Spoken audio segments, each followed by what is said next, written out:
निर्जला एकादशी व्रत के क्या नियम होते हैं। जेठ माह के शुक्ल पक्ष की पड़ने वाली एकादशी, जिसे निर्जला एकादशी के नाम से जाना जाता है, ये व्रत कब से कब तक रखा जाता है। एकादशी व्रत का पारण कब करना चाहिए। पूजा विधि कैसे करें। यदि मासिक धर्म आ जाए तो क्या करें। पानी कब और कैसे पिए। दान किन चीज़ों का करें। पानी से भरे कलश का दान कब करना चाहिए। एकादशी या द्वादशी तिथि को कुंवारी कन्याएं इस व्रत को रख सकती हैं या नहीं।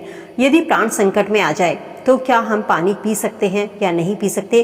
क्योंकि दोस्तों, शास्त्रों में प्राण संकट आने पर पानी पीने के कुछ नियम बताए गए हैं, जिसको पीने से आपका व्रत भी खंडित नहीं होगा। तो चलिए जानते हैं निर्जला एकादशी व्रत के क्या क्या नियम होते हैं। क्या कुंवारी लड़कियों को ये व्रत रखना चाहिए या नहीं।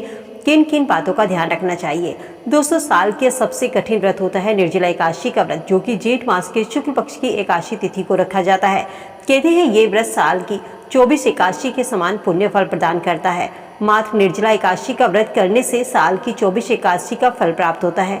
निर्जला एकादशी का व्रत किसी तपस्या से कम नहीं होता, क्योंकि ये एकादशी जेठ माह में पड़ती है और जेठ माह में तपती गर्मी पड़ती है, और ऐसे में बिना पानी और बिना अन्न के ये व्रत रखा जाता है, जो हर किसी के बस की बात नहीं होती। शास्त्र के अनुसार इस एकादशी को सबसे पहली बार पांडुपुत्र भीम ने किया था, तभी से इस एकादशी को भीमसेन एकादशी या पांडु एकादशी के नाम से भी जाना जाता है। दोस्तों, निर्जला एकादशी का अर्थ होता है बिना जल ग्रहण किए एकादशी व्रत को पूरा करना। एकादशी व्रत के नियम सूर्योदय से लेकर द्वादशी के सूर्योदय तक जल या कुछ भी ग्रहण नहीं किया जाता। जो व्यक्ति नियम से एकादशी व्रत के नियमों को पूरा करता है, उस व्यक्ति को पापों से मुक्ति मिलती है और व्यक्ति को मोक्ष की प्राप्ति होती है। निर्जला एकादशी व्रत के कुछ नियम होते हैं। यदि आप दोस्तों एकादशी व्रत नहीं भी रखते हैं तो आपको व्रतों के नियम का पालन जरूर करना चाहिए, तभी आपको पुण्य की प्राप्ति होती है। एकादशी का व्रत जैसा भी आप रखना चाहते हैं वैसा ही संकल्प लेके मैं आज सूर्योदय से लेकर कल द्वादशी के दिन बिना जल ग्रहण किए इस व्रत को रखूंगा, और आपको व्रत के नियमों का पालन जरूर करना चाहिए। लेकिन दोस्तों, कभी कभी क्या होता है कि व्यक्ति के प्राण संकट में आ जाते हैं और आप बिना जल के नहीं रह पाते, तो इस संकट में आने की स्थिति पर आप जल ग्रहण कर सकते हैं। धर्म शास्त्र में जल ग्रहण करने की एक विधि बताई गई है कि आप पशुवत पानी पीकर अन्न को और जल को ग्रहण कर सकते हैं। इसकी मनाही नहीं होती है। इस व्रत का सही से पालन करने पर ही आपका व्रत पूरा होता है। इस दौरान यदि आपसे बिना जल पिए नहीं रह जा रहा और प्राण संकट में आ जाते हैं, तो ऐसे में व्यक्ति को 12 बार ओम नमः नारायणा मंत्र का जाप करना चाहिए। इसके बाद में एक थाली में जल लेकर उसमें थोड़ा सा गंगा जल डालिए, घुटने और बाजू आपके जमीन पर लगाइए। पशुवत आपको जल ग्रहण करना है। इस तरीके से जब आप जल ग्रहण करते हैं तो निर्जला एकादशी का जो व्रत होता है वो आपका भंग नहीं होता। व्रत का जो पारण होता है वो शुभ मुहूर्त के अंदर करना चाहिए, अर्थात द्वादशी तिथि को ही इस व्रत का पारण करना चाहिए। कुछ लोग 12 बजे के बाद ही जल को ग्रहण कर लेते हैं, जो कि बिल्कुल गलत होता है। द्वादशी के दिन जो लोग एकादशी का व्रत रखते हैं, उन्हें द्वादशी के दिन सुबह के समय स्नान करने के बाद में भगवान विष्णु को प्रणाम करिए, पूजा पाठ करें। इसके बाद ब्राह्मणों को भोजन कराएं या दान दक्षिणा जो आप देना चाहते हैं अपनी सामर्थ्य के अनुसार उन्हें अपना दान कीजिए, जो भी आपको दान देना है। इसके बाद आप व्रत का पारण कर सकते हैं। जल पीकर कर सकते हैं। तुलसी दल को निगल कर आप व्रत का पारण कर सकते हैं। कहते हैं इस दिन अन्न का, जल का, धन का दान देना शुभ माना जाता है। इसके अलावा जो चीजें गर्मी से राहत दिलाती हैं, जूते चप्पल का दान, छाते का दान, पंखे का दान करना शुभ माना जाता है। दान अपनी सामर्थ्य के अनुसार करें। दान का फल हमेशा श्रेष्ठ होता है। कलश का जब आप दान करते हैं तो इस दिन कलश का दान आप एकादशी के दिन भी कर सकते हैं। उसमें आपको पानी भरना है और उसके ऊपर एक सफेद रंग का कपड़ा आपको ढकना है। उसके ऊपर एक चीनी कटोरा रखें और उसके साथ जो भी आप दक्षिणा देना चाहते हैं, कोई भी वस्तु देना चाहते हैं, पंखा देना चाहते हैं, गमछा देना चाहते हैं, छाता देना चाहते हैं, उसको रखकर आप उसका दान कर सकते हैं। इस व्रत में आप दूध पी सकते हैं, जूस पी सकते हैं या नहीं पी सकते। कुछ लोग कहते हैं कि हम अन्न या जल नहीं ग्रहण करेंगे, लेकिन क्या हम चाय पी सकते हैं, दूध पी सकते हैं या जूस पी सकते हैं? तो ये बिल्कुल गलत होता है। ऐसा नहीं है कि आप जल नहीं पी सकते तो आप चाय पी सकते हैं, फल खा सकते हैं, जूस पी सकते हैं।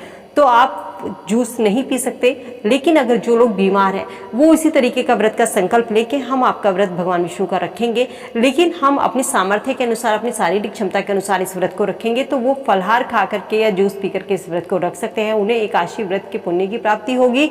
लेकिन जो लोग संकल्प लेते हैं कि मैं निर्जला इस व्रत को रखूंगा, उसके बाद वो जल का ग्रहण करते हैं या वो जूस का ग्रहण करते हैं, फल को ग्रहण करते हैं, फलहार करते हैं, तो इस तरीके से व्रत मान्य नहीं होता। ऐसी गलती भूल कर भी ना करें। मासिक धर्म आ जाए तो क्या करना चाहिए, पूजा करें या ना करें। दोस्तों, मासिक धर्म के दौरान पूजा करना वर्जित माना जाता है, लेकिन अगर व्रत करते समय आपको उसके बाद में मासिक धर्म बीच में आ जाता है तो आप अपनी पूजा किसी और अन्य महिला से, पुरुष से घर में करवा सकते हैं। आपको पूजा नहीं करनी चाहिए। व्रत की कथा का पाठ कर सकते हैं, आप व्रत रख सकते हैं, लेकिन पूजा पाठ आप किसी और से करा सकते हैं। एकादशी व्रत की पूजा विधि किस तरीके से करनी है? इस दिन सुबह जल्दी उठकर पूजा आपने नहा धोकर आपको पीले रंग के वस्त्र पहनने हैं और एक चौकी पर पीले रंग का कपड़ा बिछा करके आपको वहाँ पर भगवान विष्णु की मूर्ति को स्थापित करना है। गंगा जल का छिड़काव करें और साथ ही भगवान विष्णु को पंचामृत से स्नान कराइए। उनकी मूर्ति के सामने पीले रंग के फल, फूल, तुलसी दल जरूर शामिल करें। भगवान विष्णु की प्रतिमा पर चंदन का तिलक लगाइए, उनको फूल की माला अर्पित कीजिए। इसके बाद विष्णु भगवान का ध्यान करें, तुलसी दल जरूर चढ़ाइए। इस दिन चावल का सेवन करना वर्जित माना जाता है। जब ये सारी चीज़ें हो जाए, आपकी पूजा पाठ हो जाए, तो आप व्रत की कथा पढ़ें या दूसरों से सुन सकते हैं। इस दिन भगवान विष्णु सहस्त्रनाम का पाठ करना शुभ माना जाता है। विष्णु चालीसा का पाठ करना चाहिए, विष्णु मंत्र करना चाहिए, तुलसी मंत्र करनी चाहिए। विष्णु की स्तुति का पाठ करने से जीवन में सुख समृद्धि का वास होता है। भगवान विष्णु की आरती करें। माँ तुलसी की पूजा जरूर इस दिन करनी चाहिए। इस व्रत में जल देने से बचना चाहिए, लेकिन आप दिया तुलसी पर जरूर जला सकते हैं, क्योंकि एकादशी के दिन तुलसी पर जल नहीं दिया जाता है। एकादशी के दिन जरूरतमंदों को जल का दान जरूर करें, शरबत का दान करें, शीतल वस्त्रों का दान करना चाहिए। इस दिन चने और गुड़ का दान करना बहुत ही शुभ माना जाता है। तो दोस्तों, एकादशी के दिन इन चीज़ों के दान करके आप शुभ फलों की प्राप्ति कर सकते हैं। इस दिन अपने छत पर पशु पक्षियों के लिए जल पानी की व्यवस्था जरूर कीजिए।